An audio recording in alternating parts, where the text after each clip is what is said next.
ICE is now reportedly spending billions of dollars to transform massive industrial warehouses into migrant detention facilities across the United States, marking one of the largest expansions of immigration detention infrastructure in modern American history.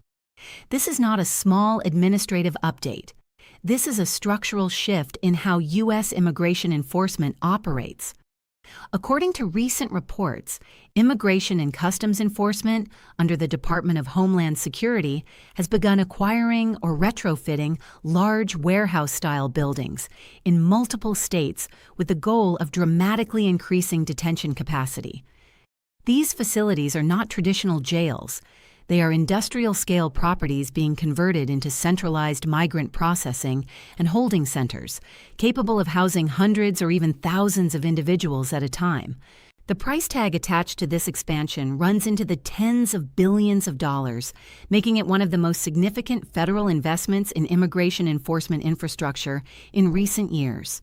This development comes amid ongoing pressure at the southern border, continued political debate over immigration policy, and a massive backlog in U.S. immigration courts. For years, federal authorities have struggled to balance enforcement, humanitarian concerns, and limited detention capacity. On average, the United States has operated with detention space for roughly 30,000 to 40,000 individuals at a time. But with rising border encounters and prolonged court processing times, officials argue that the current system is stretched beyond its limits. Expanding detention capacity through warehouse conversions offers a faster and potentially more scalable solution than constructing entirely new prison-style facilities from the ground up. Large industrial buildings can be modified more quickly, allowing the government to respond to surges in migrant arrivals without waiting years for new construction projects to be completed. Supporters of this ICE detention expansion argue that credible enforcement requires sufficient holding capacity. They claim that when migrants are released into the interior of the United States while awaiting court hearings, compliance rates vary and tracking becomes more difficult. Expanding migrant detention centers, they argue, strengthens border enforcement, reduces the risk of missed immigration hearings, and reinforces the rule of law.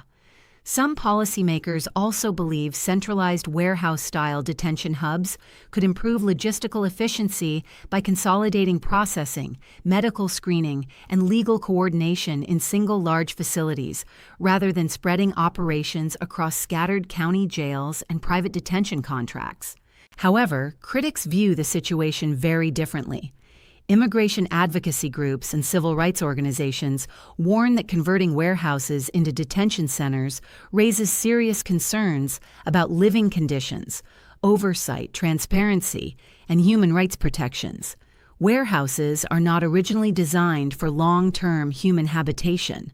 Questions are being raised about ventilation, access to outdoor space, medical care, sanitation standards, and overcrowding risks. Opponents argue that a large-scale expansion of ICE detention facilities may signal a shift toward a more punitive immigration enforcement model, rather than investment in alternative supervision programs, community-based case management, or faster court processing reforms. In several communities, local leaders have expressed frustration that property acquisitions were not widely publicized before deals moved forward, intensifying political tensions at the state and municipal level. For migrants currently navigating the U.S. immigration system, this expansion could have significant consequences. Increased detention capacity may mean fewer individuals are released while awaiting asylum hearings or deportation proceedings. It could also mean longer periods spent in federal custody depending on court scheduling and case backlogs. On the other hand, some enforcement advocates argue that centralized processing facilities could potentially streamline deportation procedures or accelerate case resolution timelines. Much will depend on how these warehouse detention facilities are managed, monitored, and regulated once fully operational. Politically, immigration remains one of the most powerful and polarizing issues in American public life. Any large-scale ICE spending initiative tied to migrant detention facilities is guaranteed to influence national debate. Supporters frame the expansion as necessary border security infrastructure during a time of historic migration flows. Critics describe it as an alarming escalation that prioritizes detention over reform. As election cycles approach, immigration enforcement strategy will likely remain at the center of campaign messaging, congressional oversight hearings, and state-level legal challenges. The broader question is whether this warehouse detention strategy represents a temporary surge response or the foundation of a long-term transformation in U.S. immigration policy. Infrastructure investments of this magnitude are rarely short-lived. When billions of federal dollars are directed toward physical detention capacity, it often signals a multi-year commitment to expanded enforcement capability. The United States immigration system has undergone repeated shifts over the past decade, from family separation controversies to Title 42 border restrictions to asylum policy changes. Now, the focus appears to be moving toward physical capacity expansion through industrial-scale detention conversions.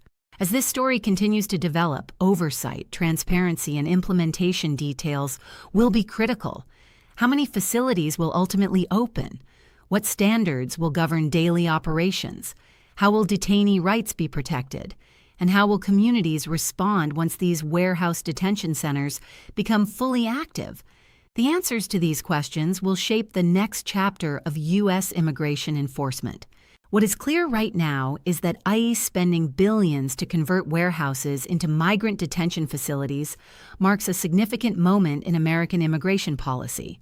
Whether viewed as enforcement reinforcement or systemic escalation, the scale of investment and infrastructure expansion suggests that the immigration debate is entering a new phase, one defined not just by policy memos or executive orders, but by steel buildings, federal contracts, and long-term detention capacity growth.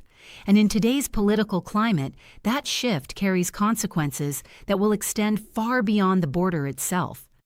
If you want continued updates on U.S. immigration news, ICE policy changes, border enforcement strategy, and federal detention expansion developments, stay tuned and subscribe for fact-based analysis without political spin.